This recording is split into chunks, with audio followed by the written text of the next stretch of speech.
Yes, it's time for PMQs Unpacked, where we bring you the House of Commons exchanges and pause the action live to try and analyse what's going on. Tim Shipman's political editor of the Sunday Times and joins me. Hi, Tim. Hi, Matthew. So, interesting. Just when we thought PMQs was getting a little bit samey and a bit boring, we get the novelty of the Prime Minister zooming in. As you say, what could possibly go wrong? I hope they've got a nice wide shot so we can keep track of the hair. That's the main consideration. So because he's now answering a couple of the backbench questions. We'll bring you the best of the backbench questions with Tom Newton Dunn after the 12:30 news. He's got a sort of grey backdrop with the sort of the government with a very crest, fine crest. 10 Downing Street. It does make him look a bit pale. Yes. I won't say hostage video, but it's not far off. But it does also suggest he's not in his flat. He has, again, found the loophole, which means he can venture somewhere else within the building. Well, unless they've wheeled up a backdrop to his flat. Remember, I think it was Alok Sharma, wasn't it, who zoomed in from home with business department signs parked behind him. This looks a little bit more professional than that. It's not yet wobbling. But an interesting week. The Prime Minister's two senior aides have gone, including the guy who's in charge of his communications. And it'll be very interesting to see today whether Boris Johnson takes a different approach at all and emphasises slightly different things. We feel like we've... he's doing speeches on greenery and making big announcements on that sort of stuff, stuff that we're told that Dominic Cummings and Lee Kane both disliked and didn't want him to announce. Is he going to make a big virtue of that stuff? Is this a new Prime Minister? We will see.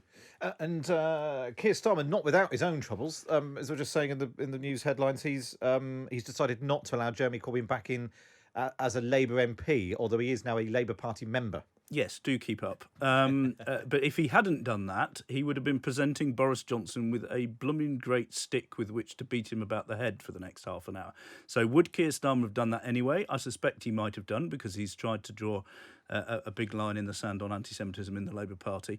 But the timing of it is surely not a coincidence. What he did not want was Boris Johnson answering every question with, "You've got a mess in your own party, mate, and you can't even decide what to do about Jeremy Corbyn."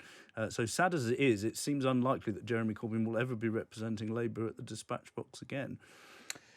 That's a blow for Jeremy Corbyn fans. We should also say this time next week we'll be gearing up for the spending review. It's obviously not the full-blown budget that Rishi Sunak was planning, but there's an awful lot around about pressure from one side or the other. We spoke to Ben Houchin, the mayor of Tees Valley, earlier about what he wanted to see out of it. There's stories about foreign aid could be cut. I'm sure we will hear from Ian Blackford, who will challenge the Prime Minister to do something about universal credit. That's his favourite thing at PMQs. The trouble always with attacking Boris Johnson on spending is that Boris Johnson wants to spend just as much as everybody in the Labour Party and the SNP does. The tension there is between 10 Downing Street and 11 Downing Street, rather than between Tory and Labour. And Boris Johnson is very happy to signal that the spending taps will continue to be turned on. OK, well, we are gearing up to hear from Keir Starmer, the Labour leader. He is in the House of Commons chamber, looking across, actually, at Jacob Rees-Mogg, who's in the Prime Minister's place. Let's hear from the Labour leader. Starmer. Thank you, Mr. Speaker. Can I start by sending my best wishes to the Prime Minister and all those across the country who are doing the right thing by following the rules and self-isolating. Mr. Speaker, devolution in Scotland, Wales and Northern Ireland is one of the proudest achievements of the last Labour government. Until now, whatever our disagreements, there's been a very broad consensus about devolution. So why did the Prime Minister tell his MPs this week that Scottish devolution is, in his words, a disaster? Prime Minister. Thank you, Mr. Speaker. I think what has unquestionably been a disaster is the way in which the Scottish Nationalist Party have taken and used devolution as a means not to improve the lives of their constituents, not to address their health concerns, not to improve education in Scotland, but constantly, and I know this is actually a point of view that is shared by the right honourable gentleman who leads for the opposition, but constantly to campaign for the breakup of our country and to turn devolution, otherwise a sound policy from which I myself personally benefited by when I was running London, but turn devolution into a mission to break up the UK. And that, in my view, would be a disaster. If he doesn't think that would be a disaster, then perhaps he could say so now. I mean, it's an interesting way of talking himself out of the pickle he got in this week. It's not that the devolution's been a disaster, but it's that breaking up the country would be a disaster. Yeah, I mean, one is tempted to say that what is unquestionably a disaster is whoever arranged the sound feed for the Prime Minister, which does make him sound like he's sort of, as you say, not just being held hostage, but at the bottom of a well. No, I think this is interesting. I mean, in a sense, Johnson's almost answered that pretty honestly. He's saying that the process of devolution has hastened the process of people fighting for independence. And this was the great existential row that went on when Labour did this devolution stuff originally. The argument of the people like Donald Dewar who were pushing for it was that by giving some devolution, you would actually put a stop to this push towards Scottish independence. Anyone who has seen what's happened since would have to say that it has given it greater life. So in that sense, Johnson's making an honest argument. Clearly, he made a massive gaffe as well, and he shouldn't have said it, and probably he's now made it more likely that Scotland leaves as well by saying devolution doesn't work. But it's certainly a legitimate, profound argument about whether this stuff has worked at all, or whether it needs to work better, and if it worked better, whether you would be able to close it down. So far, it hasn't closed down the prospect of Scottish independence. I think he's right in saying it's encouraged it. We should also reflect, although Boris Johnson's not exactly Mr. Popular in Scotland, Keir Starmer and the Labour Party are hardly riding high there either. So let's go back and hear from the Labour leader. Could I just say it's the Scottish National Party, not the Nationalist Party. Otherwise, the phones will be ringing longer than... I'm so sorry. They're national but not nationalists, I see. Right. We can play pedantics another time. Keir Starmer. Mr. Speaker, the biggest threat to the future of the United Kingdom is the Prime Minister every time he opens his mouth on this. When the Prime Minister said he wanted to take back control, nobody thought he meant from the Scottish people. But the Prime Minister's quote is very clear. He said devolution has been a disaster north of the border. This isn't an isolated incident. Whether it's the internal market bill, the way the Prime Minister sidelined the devolved parliaments over the COVID response, the Prime Minister is seriously undermining the fabric of the United Kingdom. So instead of talking down devolution, does he agree that we need far greater devolution of powers and resources across the United Kingdom? Well, let's just jump in there. I mean, it was interesting that the Speaker, Lindsay Hoyle, having to tick the Prime Minister off. He's obviously had enough of the SNP colleagues in the Parliament bending his ear about them being called the nationalists. Yes, and I mean, Boris Johnson knows a bit about being a nationalist himself, of course. But you start banding these words around, people can take against them. I don't remember the Speaker ever intervening. For about 10 years, Gordon Brown used to call the Lib Dems the Liberals. Oh, exactly. Much to their irritation as well. Once again, Keir Starmer saying that Boris Johnson is the biggest threat to the Union. But yeah, the Labour Party are behind the Tories in Scotland. Yeah, this is right. I mean, what has the two things that have kept the Union together have generally been a strong Labour Party and either the Tories not in power in London or less antagonistically in power in London. And this is a Prime Minister who puts backs up in Scotland. So Starmer's not wrong, but Starmer has an interesting line to tread because on the one hand, Labour is pretty much no use to keeping the Union together in Scotland, but Keir Starmer is going to struggle to become Prime Minister of the UK while Labour is so weak in Scotland. So he either needs to become stronger by taking on the SNP or he needs to ally with the SNP. And those are the two routes he can take. And that defines a lot of what he says on this. OK, let's go back to see what Boris Johnson said. Prime Minister.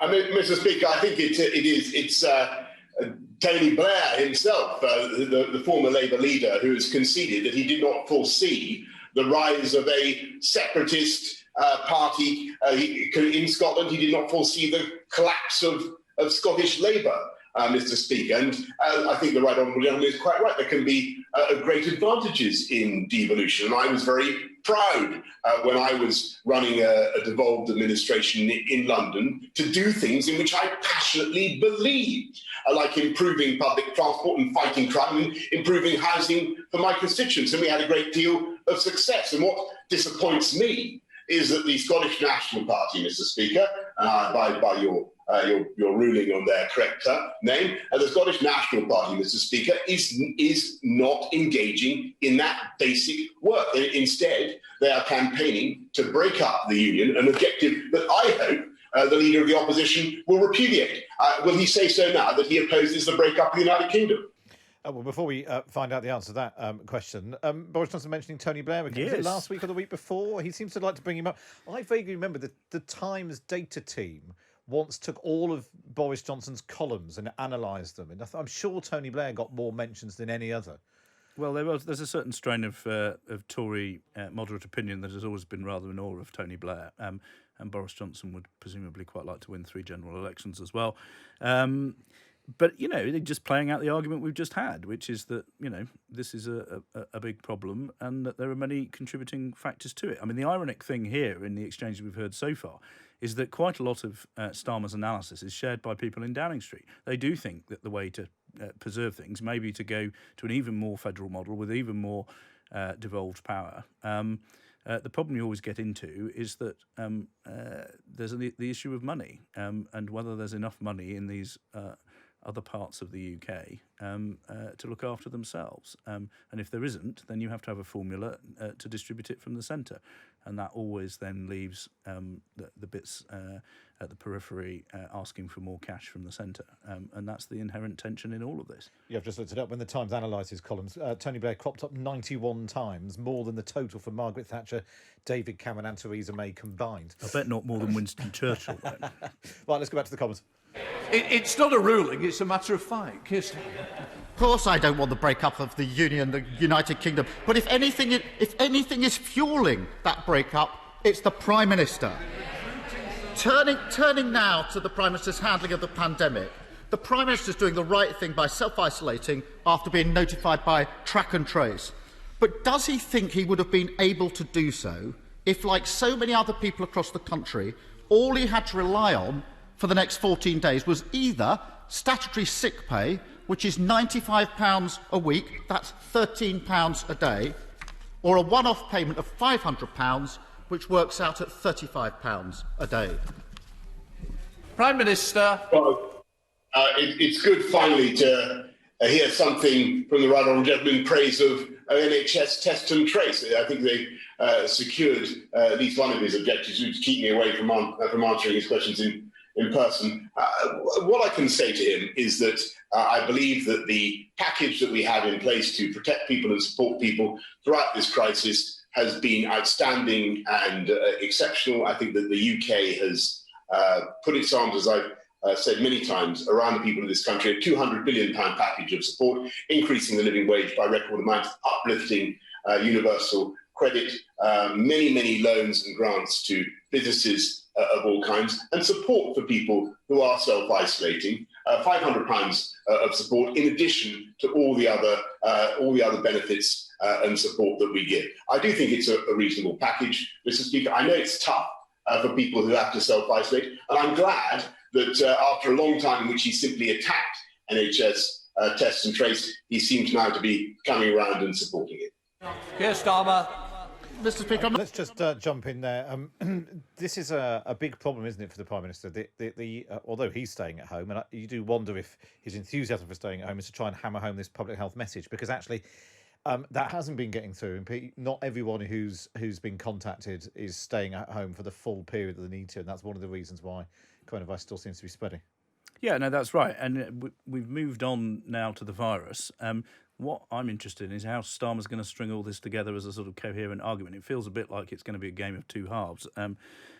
We'll see whether he can make it work. But interesting that Starmer was also, some of the questions and answers there were about the economy. It's tended to focus on the health side when Labour have done it.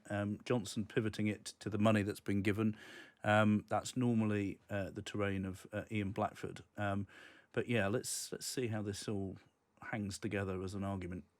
Or maybe not. I'm not going to take lectures on supporting. The lockdown measures were passed the other week with Labour votes. 32 of his own MPs broke a 3-line whip. And I hear that about 50 of them have joined a WhatsApp group to work out how they're going to oppose him next time round. He should be thanking us for our support, not criticising. And as he well knows, so far as the £500 scheme is concerned, only 1 in 8 workers qualifies for that scheme. The Prime Minister always does this, talking about the number of people he's helping, but ignoring the huge numbers falling through the gap. Members here may be able to afford to self-isolate, but that's not the case for many people across the country who send us here. It's estimated that only about 11% of people self-isolate when they're asked to do so. 11%.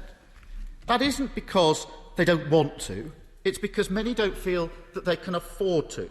So, for example, if you're a self-employed plumber, a construction worker, a photographer, and you don't qualify for social security benefits, or you run a small business and you can't work from home, you're likely to see a significant cut to your income if you have to self-isolate.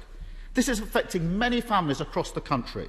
Does the Prime Minister recognise that if we want to increase the number of people who isolate, we need to make it easier and affordable for people to do so? Let's jump in there. I mean, this is obviously the thing that the Labour Party wants to push, because within seconds of Keir Starmer raising this question about the amount of money available for those self-isolating, out pops a letter from Analyse Dodds, the Shadow Chancellor, writing to Rishi Sunak, asking for more support from the government for those who have fallen through the gaps.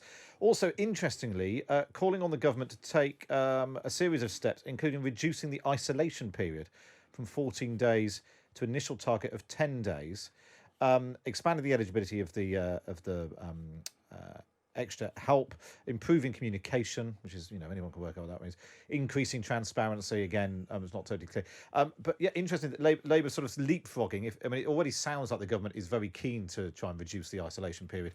Well, as you read on the front page of the Sunday Times, I think about 5 or 6 weeks ago. Well, quite. But then the beauty of being in opposition is that you can, if you get wind that something's about to happen, you call for it and then you get take in credit first. And there was actually an incident during the first lockdown where Starmer was accused of having a mole on one of the calls, who in real time got information to him from one of the briefing calls where the government was telling a third party what they were about to do. That third party was telling the Leader of the Opposition, who promptly put out a press release demanding that very thing happen. But this is just, That's we politics. joke about this is where Starmer's operation is much better than Corbyn's, because they can do this sort of thing. They pump out WhatsApps and emails immediately to political journalists like us, and there appears to be some coherent, joined-up opposition going on, and that's what this is all about. OK, let's go back to the comments. Going back to the Prime Minister. Yeah, Mr. Speaker, again, I do think that it is extraordinary that he's now coming out in favour of NHS test and trace when he's continuously attacked it. In fact, the numbers that he gives for the success rate of NHS of the self-isolation programme are, according to my information, way too low. But we continue to encourage people to do the right thing. It does break the chain of transmission of the disease. And as for the self-employed groups that he mentions, we've given £13.5 billion so far in support for self-employed people, uplifted universal credit in the way that I have described. And what we want to do is to get the virus under control, get the R down below 1, which is the purpose of these current measures, encourage people to self-isolate in the way that I am, thereby stop the disease from spreading, so that the firms, the professions, the businesses that he talks about can get back to something as close to normality as soon as possible. In the meantime, we are giving them every possible support, Mr. Speaker. Referring to the figures that he has to hand compared to Keir Starmer, you do wonder, who else is in that room with him, sliding bits of paper across the table with extra attack lines? Because obviously normally in the House of Commons he can't have his PPS or whatever sitting behind him feeding him lines. But you're expecting to see a giant hand hove into view, are you, at some point? Yeah, completely different. Inspector Gadget folder. style. Yeah. Let's go back to Keir Starmer. Mr. Speaker, the Prime Minister must understand there's a huge gap in the system.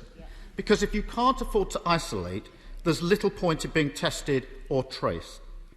And whilst the Prime Minister and Chancellor won't pay people enough to isolate properly, we learnt this week that they can find £21 million of taxpayers' money to pay a go-between to deliver lucrative contracts to the Department of Health. £21 million. I remind the Prime Minister that a few weeks ago he couldn't find that amount of money for free school meals for kids over half-term. Does the Prime Minister think that £21 million to a middleman was an acceptable use of taxpayers' money? Prime Minister.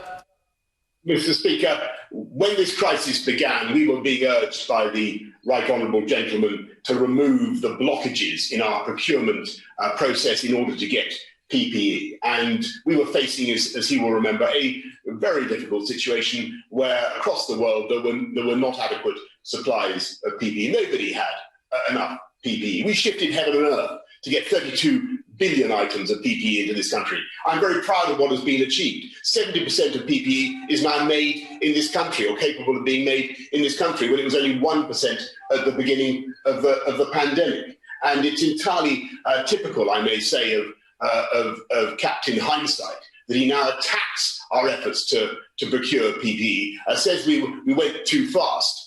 When he now says that says then that we were not going fast enough, and now says that we went too fast. He should make his mind up. Oh, well, that's a Captain Hindsight there. Captain Hindsight is back. It's been a few weeks. Now, I think there's something really interesting about this, because I think there is a question over how much normal people might worry about this. They're actually just throwing the kitchen sink at this huge problem and a sense of proper national crisis back in March and April. The fact that the whole load of money was splashed around, or they went to the people they already knew, I'm not sure. Was it all quite by the book? Possibly not. Is the National Auditor's Office, raising an eyebrow? Yes. Are most people going to worry about that? Probably not. My read would be the same as yours. I think there's a perfectly reasonable argument to make, and Boris Johnson made a decent fist of making it there, which is, we had to move fast. The bit he didn't say was, by the way, the civil service is blitheringly useless at moving fast at anything and knows next to nothing about the commercial world. And what you do is you get in a bunch of people who do know about it, you chuck a load of money at it and you hope for the best. And frankly, if he was being blunt, £21 million, I mean, that's not even 5p down the back of the sofa in terms of the amount of money they're spraying around at the moment. Although, as Keir Starmer pointed out, that is about the same amount of money they needed to do the free school meals. No, I'm not sitting here defending them on free school meals. Yeah. That was politically incompetent of the highest order. It was obvious they were going to have to give way, and they should have got on with it. But I think you're right about the big picture here. Well, we've had quite the pick and mix today. We've done devolution, lockdown laws, the track and trace, funding for people who stay at home, procurement rules, and Marcus Rashford. What will we have in the last question? Keir Starmer. He talks about hindsight. I say catch up. I called for a circuit breaker. The Prime Minister stood there and said it'd be a disaster. He wasn't going to do it. Then he caught up and did exactly that just a few weeks later. We've now got a longer, harder lockdown as a result of his delay, so I won't take that from him. Last week, the Prime Minister couldn't explain how his government ended up paying £150 million on contracts that didn't deliver a single piece of usable PPE. This week, he's effectively defending the paying of £21 million on a contract with no oversight. This morning, the Independent National Audit Office concluded that the government's approach was, in their words, diminished public transparency. They reported that more than half of all contracts relating to the pandemic, Mr. Speaker, that's totalling £10.5 billion, were handed out without competitive tender, and that suppliers with political connections were 10 times more likely to be awarded contracts. Mr. Speaker, we're 8 months into this crisis, and the government is still making the same mistakes. Can the Prime Minister give a cast-iron assurance that from now on, all government contracts will be subject to proper process with full transparency and accountability? Mr. Speaker, all government contracts are, of course, going to be published in a due way and are already being published. But again, I must say, I think it's extraordinary that he now attacks the government for securing PPE in huge quantities. And I want to thank again all the people who are involved in that effort, Lord Dighton and literally thousands of others who built up a mountain of PPE against any further crisis. And he talks about transparency and moving too fast to secure contracts. As you should know, the Shadow Chancellor of the Duchy of Lancaster actually wrote to the government attacking us for failing to approach various companies, including a football agent who was apparently offering to supply ventilators, and a historical clothing manufacturing company who's offering to make 175 gowns per week, and whose current range includes 16th century silk bodices. Again, Mr. Speaker, at the time he bashed the government for not moving fast enough. It's absolutely absurd that he's now, Captain Hindsight, is now once again trying to score political points by attacking us for moving too fast. I'm proud of what we did to secure huge quantities of PPE during a pandemic. Any government would do the same. I think the Commons Speaker, Lindsay Hoyle, they're struggling. The problem with Boris Johnson being on... You can't intervene on him when he's sitting at the bottom of a well, can you? Can't tell him to shut up. Keir Starmer looking quizzical at the end there, where he was called Captain Hindsight again.